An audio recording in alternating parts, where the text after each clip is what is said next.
ہندوستان کے ہندوؤں کو عبرتناک شکست دینے والے 5 عظیم مسلمان بادشاہ، جنہوں نے ان سرکش ہندوؤں کو شکست دیتے ہوئے ہندوؤں کی طاقت کو کچل ڈالا تھا۔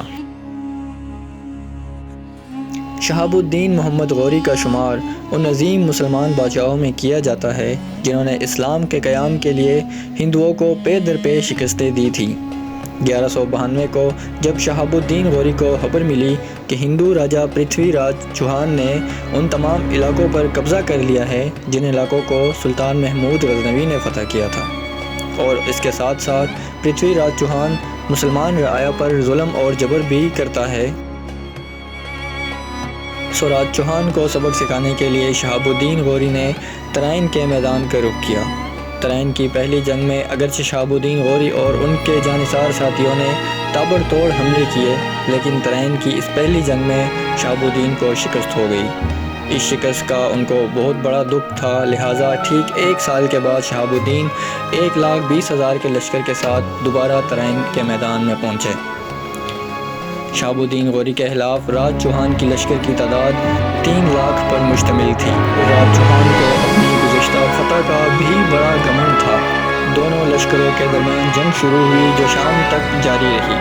شہاب الدین نے اس جنگ میں اپنے لشکر کو 5 حصوں میں تقسیم کیا ہوا تھا۔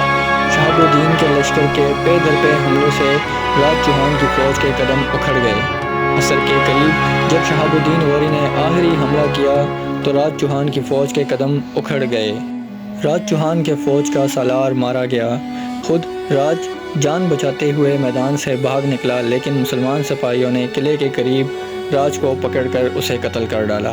اس کے بعد وادی گنگا اور شمالی ہند کی فتوحات کا راستہ مسلمانوں کے لیے کھل گیا۔ ابراہیم غزنوی کا شمار عالم اسلام کے عظیم ترین حکمرانوں میں کیا جاتا ہے۔ آپ کے دادا کا نام سلطان محمود غزنوی ہے۔ ابراہیم غزنوی نے اپنے دور حکومت میں آنے کے بعد آگرہ پر حملہ کیا۔ اس وقت آگرہ پر ایک ہندو راجا جے پال کی حکومت تھی جو کہ راجپوت تھا۔ آگرہ ایک مضبوط قلعے کے اندر موجود تھا جو بڑے پتھروں اور مضبوط لوہے کی مدد سے تعمیر کیا گیا تھا۔ ابراہیم غزنوی نے آگرہ کی فتح کے لیے اپنے بیٹے سیف الدولہ کو لشکر دے کر روانہ کیا۔ موسم بہار میں سیف اپنے لشکر کے ساتھ آگرہ جا پہنچا۔ ایک خون ریز جنگ لڑی گئی جس کے بعد ابراہیم غزنوی کو ہندو راجا کے خلاف فتح حاصل ہوئی اور یہ علاقہ مسلمانوں کے قبضے میں آ گیا۔ سلطان محمود غزنوی عالم اسلام کے وہ عظیم مسلمان جرنیل جن کی فتوحات نے مسلمانوں کے لیے برصغیر کے راستے کھول دیے تھے، کیونکہ سلطان محمود غزنوی ہندوستان پر 17 کامیاب حملے کر چکے تھے۔ سلطان محمود غزنوی کا سب سے خطرناک حملہ سومنات کا حملہ تھا۔ جنوری 1026 میں سلطان محمود غزنوی اپنے لشکر کے ساتھ سومنات کے مندر پہنچے۔ سلطان نے اس شہر کا محاصرہ کر لیا۔ ہندوؤں نے مسلمانوں کا ڈٹ کر مقابلہ کیا۔ شام تک جنگ جاری رہی اور اس جنگ کا کوئی فیصلہ نہ ہو سکا۔ اگلے دن جمعے کے روز بھی گھمسان کی جنگ جاری رہی، لیکن جنگ کا کوئی فیصلہ نہ ہو سکا۔ تیسرے دن سلطان محمود غزنوی کی فوج نے اس شدت کے ساتھ قلعے کی فصیل پر حملہ کیا کہ ہندوؤں کو فصیل چھوڑنی پڑی۔ محمود غزنوی کے حملوں نے ہندوؤں کی ایسی حالت کر دی تھی کہ وہ بھاگ بھاگ کر مندر میں جاتے اور اپنے دیوتاؤں کے آگے گڑ گڑاتے اور ان سے مدد کی درخواست کرتے، لیکن اب سومنات کے دن پورے ہو چکے تھے۔ بہت جلد سلطان محمود غزنوی کی فوج نے سومنات کے مندر پر حملہ کر کے اسے فتح کر لیا۔ سومنات کی فتح ایک ایسی فتح تھی جس نے سلطان محمود غزنوی کی شخصیت کو 4 چاند لگا دیے اور سلطان محمود غزنوی کو دنیا اسلام میں عزت کی نگاہ سے دیکھا جانے لگا۔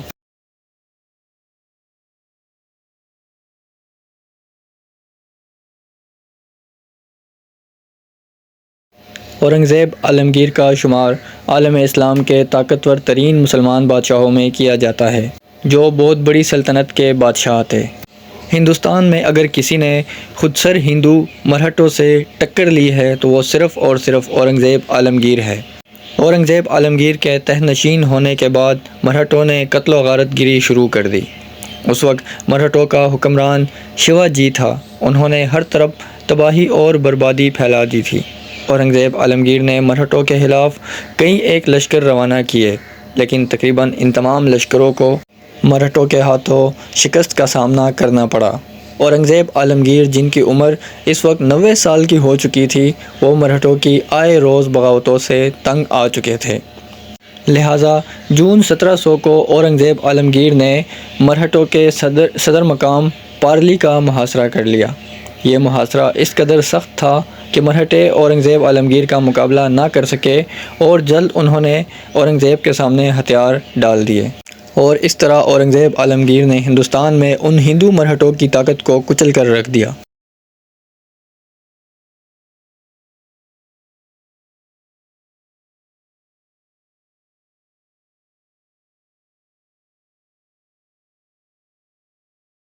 محمد بن قاسم وہ واحد اور عظیم شخصیت ہے جنہوں نے پہلی بار ہندوستان کی سرزمین پر فوج کشی کی۔ محمد بن قاسم کی فوج کشی کی تاریخ بڑی حیران کن ہے۔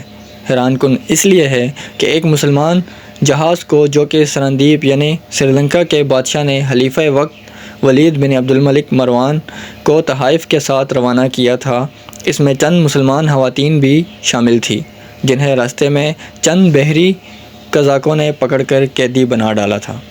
اس وقت سندھ میں ایک ہندو راجہ داہر کی حکومت تھی، سو راجہ داہر کو سبق سکھانے کے لیے پہلے 2 لشکر روانہ کیے جا چکے تھے، لیکن ان دونوں لشکروں کو فتح حاصل نہ ہو سکی اور دونوں سالار شہید ہو گئے تھے۔ اس کے بعد محمد بن قاسم اپنی مختصر فوج کے ساتھ دیبل جا پہنچے۔ دیبل پہنچنے کے بعد محمد بن قاسم نے سب سے پہلے جمعے کی نماز پڑھی۔ اس کے بعد دیبل شہر کا محاصرہ شروع ہوا۔ طویل محاصرے کے بعد آخرکار یہ شہر مسلمانوں کے قبضے میں آ گیا۔ دیبل کی فتح کے بعد یکم رمضان کو محمد بن قاسم اور راجہ داہر کی فوجوں کے درمیان خون ریز جنگ کا آغاز ہوا۔ اس جنگ میں محمد بن قاسم کے پاس صرف 12,000 سپاہی تھے، جبکہ راجہ داہر کے پاس 100 جنگی ہاتھی اور 40,000 کی فوج تھی۔ یکم رمضان المبارک سے لے کر 9 رمضان المبارک تک گھمسان کی جنگ جاری رہی۔ 10 رمضان المبارک کو آخری اور فیصلہ کن جنگ لڑی گئی، جس کے نتیجے میں راجہ داہر کو عبرتناک شکست اٹھانی پڑی، اور اسی جنگ کے دوران راجہ داہر کی مسلمان مجاہدوں کے ہاتھوں موت واقع ہو گئی، جس کے بعد فتح مسلمانوں کو نصیب ہوئی۔